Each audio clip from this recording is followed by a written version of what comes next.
Olá, tudo bem? Falar com um jovem, adolescente é sempre muito bom, né?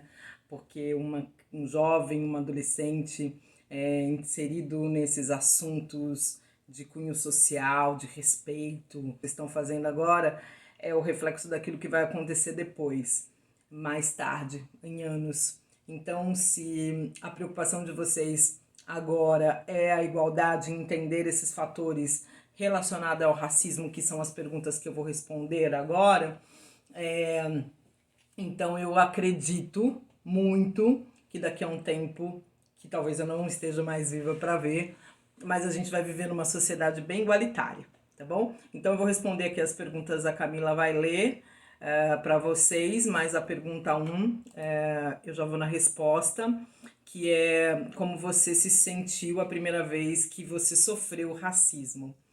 Então, olha só, o racismo, é uma da gente pensar que o racismo é uma doença do tipo, uma pessoa negra tá passando, uma pessoa branca vem e xinga, e briga, e vocês gostam de futebol, quem gosta, mas que nem aconteceu com o Vini Júnior, né, que faz apologia a ele como se ele fosse um animal, né, essas comparações.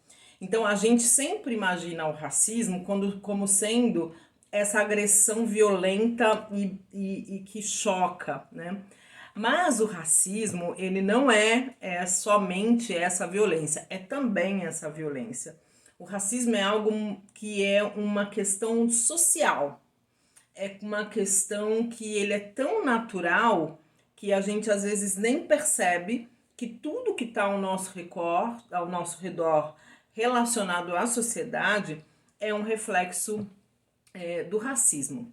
Só para vocês entenderem melhor, então vou fazer perguntas para vocês vão respondendo.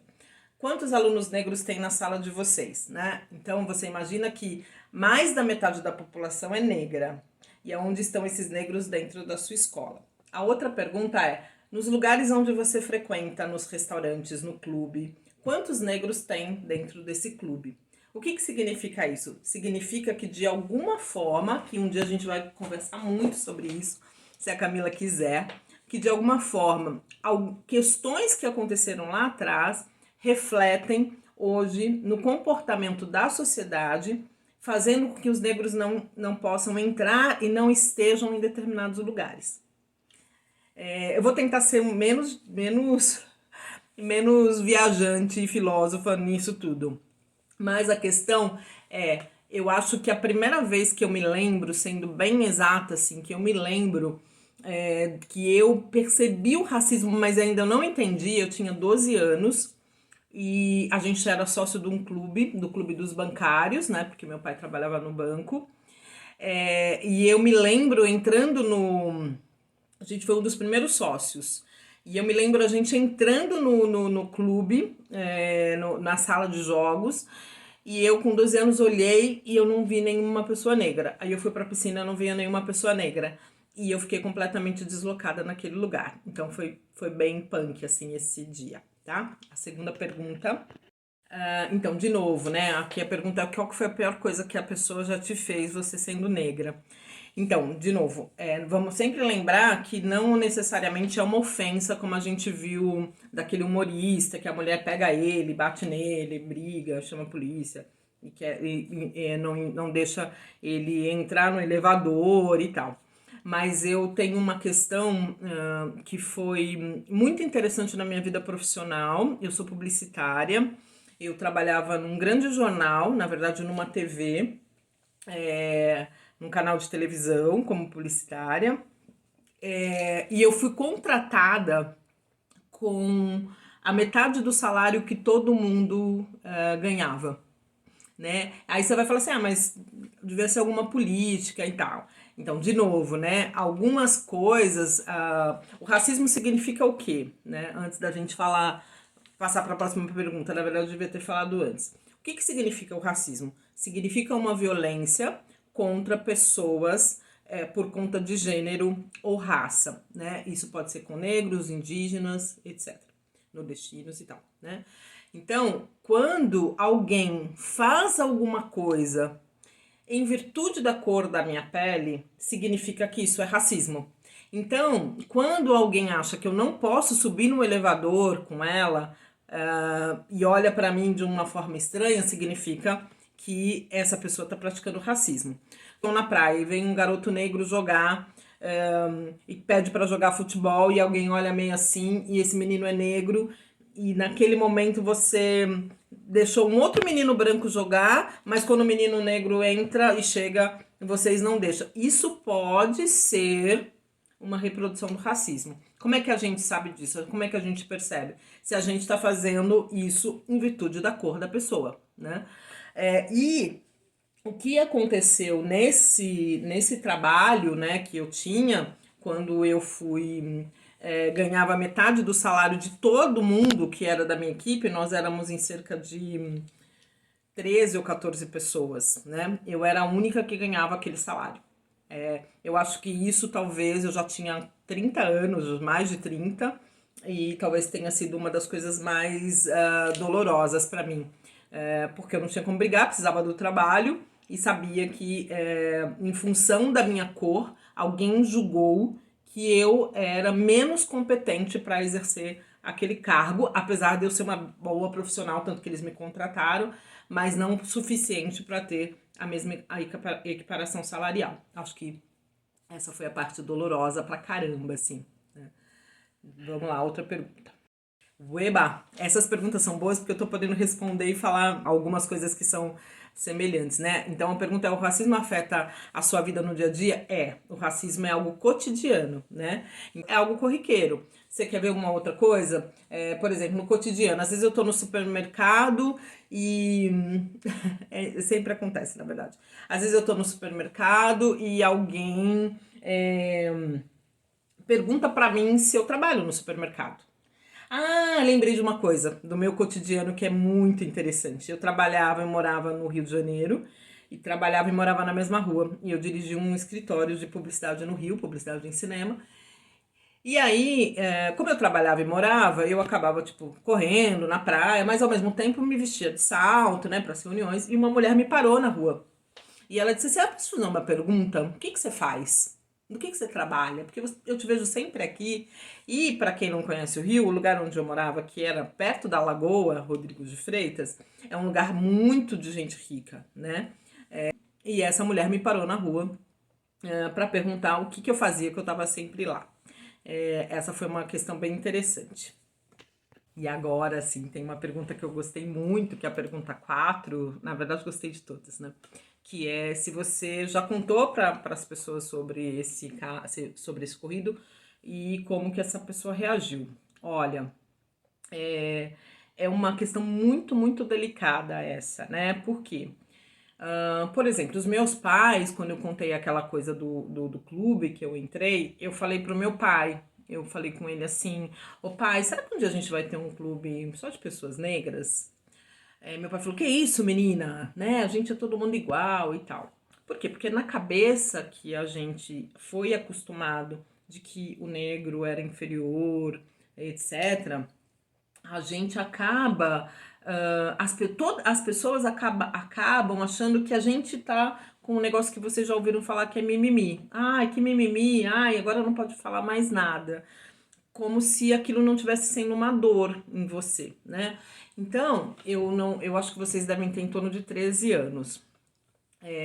Eu acho que esse movimento que está acontecendo, de vocês estarem fazendo e querendo saber um pouco sobre isso, ele é muito importante, né? Só que ele envolve muitas questões aí que os próprios adultos estão entendendo agora, que é, por exemplo, os fatos históricos, por que as pessoas reagem de determinada forma com os negros, por que alguns negros não conseguem falar isso com outras pessoas, porque parece que ela tá sendo errada, só que tá sentindo uma dor, né? Quando uma pessoa negra, eu vou pegar o exemplo do Vini Júnior porque é bastante conhecido, mas quando ele vem, quando ele chora, quando ele vem a público e falar sobre as coisas do racismo em campo, é porque tem uma dor ali, né? Você imagina que alguém tá falando para alguém que ela não serve em virtude da cor, que é uma coisa dela, né? Então, sim, é uma coisa muito difícil. Sim, eu compartilho, hoje em dia, até porque eu tenho um instituto de diversidade, então eu falo muito sobre isso, eu me informo, eu leio bastante.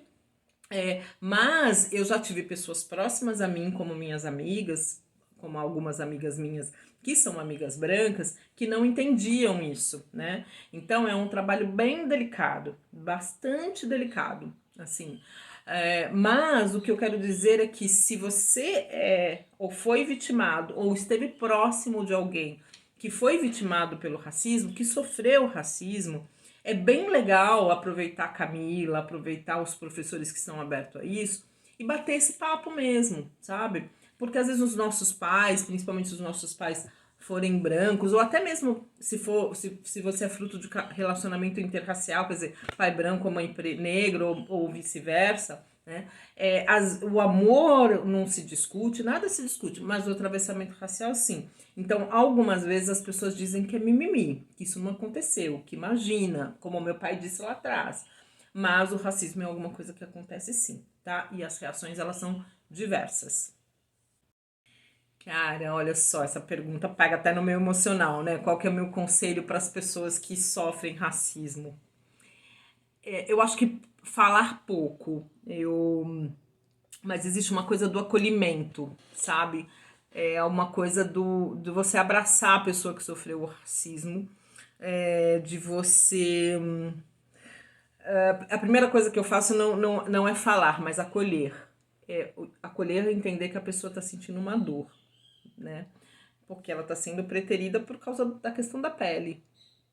É doloroso isso, né? Você alguém dizer, né, através de atitudes, etc., que você não serve para aquilo porque você é uma pessoa negra, ou que você é inferior porque você é uma pessoa negra, ou que você tem que sempre servir porque você é uma pessoa negra, ou que você não pode ser uma advogada porque você é pessoa negra, ou quando você fala de um sonho, um dia eu vou ser presidente da república, e aí aí a pessoa, teu amigo branco fala, tá bom, vai, você é negro, nunca vi presidente da república negro, né? Nunca vi diretor negro. Por quê? Porque, de novo, tudo isso é uma consequência daquilo que a gente foi entendendo que é o racismo, né? Eu acho que isso é a primeira coisa, acolher. E a segunda coisa é busque conversar com pessoas que entendam o que é racismo, sabe? Se você vivenciou isso muito de perto e não te deram uma resposta e você continua com aquela afliçãozinha no coração, é legal compartilhar. Não sei se a pessoa que fez a pergunta 3 é a mesma que fez a pergunta 4, é a mesma que fez a pergunta 5, que é se você já compartilhou e qual que é o teu conselho, mas o racismo é algo muito doloroso, dá vazão para isso. Se tá sentindo, né? Se tá sentindo é porque sofreu. E, e compartilhe. Compartilhe. Ai, olha, qual que é a minha reação? Como é uma coisa que acontece muitas vezes, né? Por exemplo, outro exemplo cotidiano. Às vezes eu tô no ônibus e, e entra uma pessoa. Então tem várias pessoas no ônibus, sentadas, né? Ou no metrô, né? Que agora eu dificilmente pego ônibus, mas é mais metrô.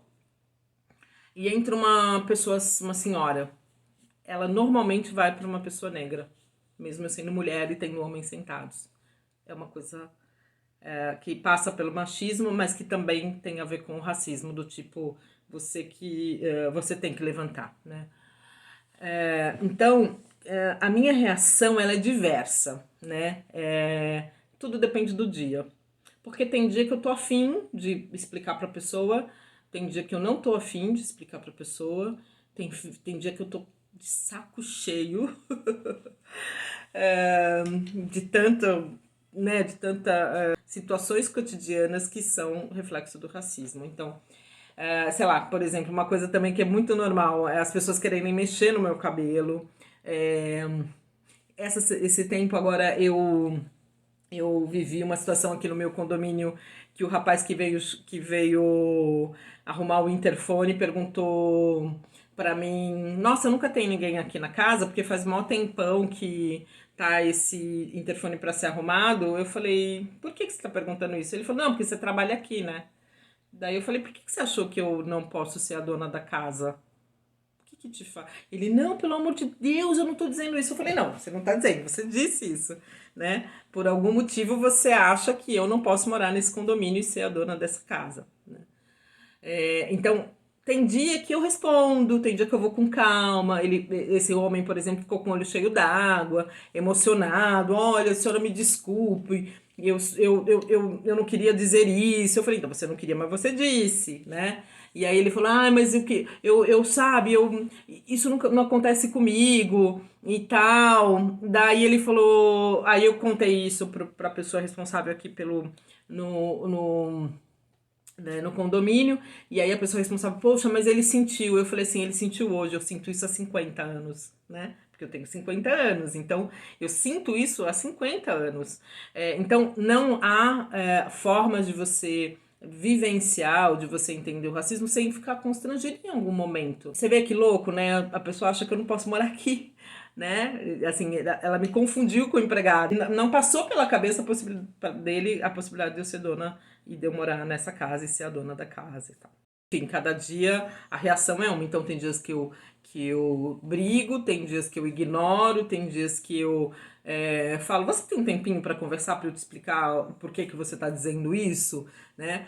Até porque a gente não tem que ter resposta sempre, né? Quando você é vítima, você não tem que ter resposta sempre, né? E eu vou falar vítima, violência, por quê? Porque é uma agressão, né? Quando alguém fala pra você, sai daqui, não pode entrar aqui, não sobe o elevador comigo, o que você tá fazendo aqui na minha área, né? Então tudo isso são situações bem constrangedoras. Mas tem dia que eu respondo e tem dia que eu ignoro. O que eu diria para as pessoas que fazem o racismo? Olha, a primeira coisa é que racismo não é patologia. Racismo é algo social, algo que já está naturalizado, é algo social. Vocês entenderem que às vezes, que primeiro, de novo, né, eu acho que é importante eu falar, que o racismo não é só essa coisa de dar murro em negros e bater em negros porque são negros, porque não pode entrar, porque não pode subir no elevador, mas são nessas coisas bem sutizinhas, sabe? Que também é racismo, né? Independente do grau, né? Então, o que eu diria para todos nós, brancos, negros, para todos nós, o que eu diria é que a gente fique muito atento para que a gente não reproduza isso, mas que quanto mais eu me conscientizo de que eu posso estar praticando racismo, eu fico mais atenta e eu inibo mais, né? E aí é uma escolha, porque também pode ser você falar assim pra mim, ai, essa mulher é doida, tá falando um monte de coisa que não tem nada a ver, ai, não quero nem ouvir o que ela tá falando, tá tudo certo, porque isso é uma escolha, né? Se eu não sou uma pessoa negra, eu posso escolher não saber desse assunto, né? Que é exatamente o contrário do que a sua escola tá fazendo, é dizer, cara, vamos entender um pouco qual que é a dor da Delza, né? Vamos entender um pouquinho o que significa o racismo, quais foram os dias que ela passou o racismo, né? Então é exatamente diferente, o que eu acho muito glorioso da parte da Camila, inclusive, ter pego esse assunto. Então, o meu conselho é discutam mais sobre isso, porque quanto mais você discutir, mais você vai inibir, inclusive de poder de em algum momento praticá-lo, mas acima de tudo você vai reverberar isso para outras pessoas, sabe? Isso é muito legal, assim, é bem interessante, né? E poder discutir mesmo, se abrir para essa discussão, falar com o teu amigo negro, com a sua amiga negra, com a sua amiga branca, com o seu amigo branco, né?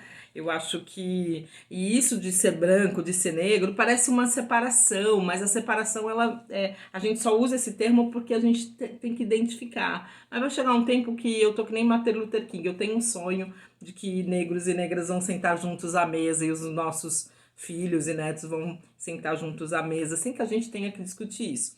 Mas se a gente está discutindo é porque existe, e isso que é o mais importante.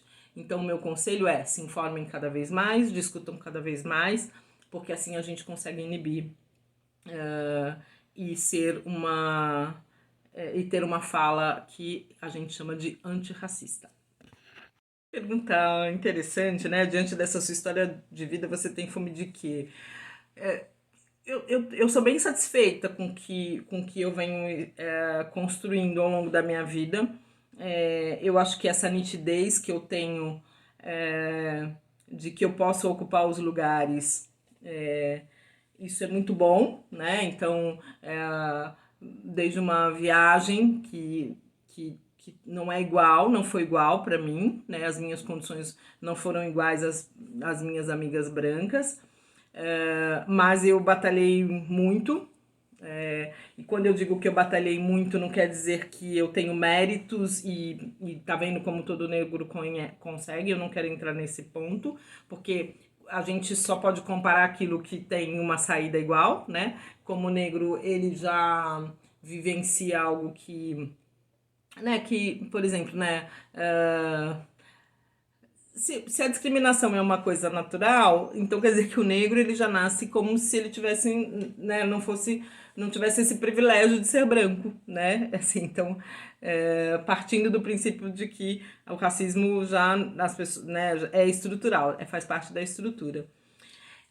Então, eu fui realizando viagens, frequentei bons restaurantes, paguei muito mais para morar em determinados lugares, sofri, como essa questão do lugar onde eu morava, chorei, mas também fiz bons amigos, tive bons relacionamentos. Eu acho que eu tenho a fome daquilo que qualquer pessoa tem que ter, que é fome de viver. Eu amo a vida, né? E amo pessoas, senão eu não faria isso, não estaria trabalhando com isso. Além da cocada que alguns de vocês eu acho que já conhecem, né? Que é a cocada da Dalvinha, que eu lembro uma vez que eu fiz umas cocadas para Camila. Não sei se foi para essa turma cá, na verdade. Mas eu acho que eu tenho fome de vida, sempre de vida, né? Então eu não tenho, eu sei daquilo que eu tenho como direito, é, eu sei daquilo que eu tenho também de falhas, né? Então eu acho que esse autoconhecimento ele é importante para todos nós, quisera todo mundo tivesse condições de fazer análise e terapia, porque ajuda bastante. Mas eu acho que é isso, assim, eu desejo aquilo que eu fui alcançando, que outras mulheres negras e pessoas negras também alcancem, e eu desejo alcançar aquilo que eu ainda não alcancei, que outras mulheres negras já abriram esse espaço para que eu alcançasse também, né? Então vieram outras mulheres, se hoje eu sou publicitária e trabalhei nesse ramo, é porque alguém antes abriu esse espaço, né? Então eu tenho fome de viver mesmo, eu tenho fome da vida, né? De uma vida onde a gente possa discutir mais sobre racismo, machismo, homofobia, uma fome de que todas essas discussões levem a gente a permitir que os outros vivam melhor também, né? Então é isso. Muito obrigada a todas, a todos, a todes, vocês que estão ouvindo, que tiraram esse tempo para fazer essas perguntas tão inteligentes, né? E eu sei que é uma questão que a gente tem muito que conversar, mas eu acho que a sua escola e a escola de vocês já estão abertas para isso, tá bom? Super beijo, muito obrigada. Meu nome é Delza Messias, de novo, né? E tô sempre aqui quando vocês quiserem bater papo, tá bom? Um super beijo e muito obrigada, Camila, obrigada. E é isso aí, minha amiga, continua firme e que você tá criando uma sociedade aí mais justa e mais igualitária.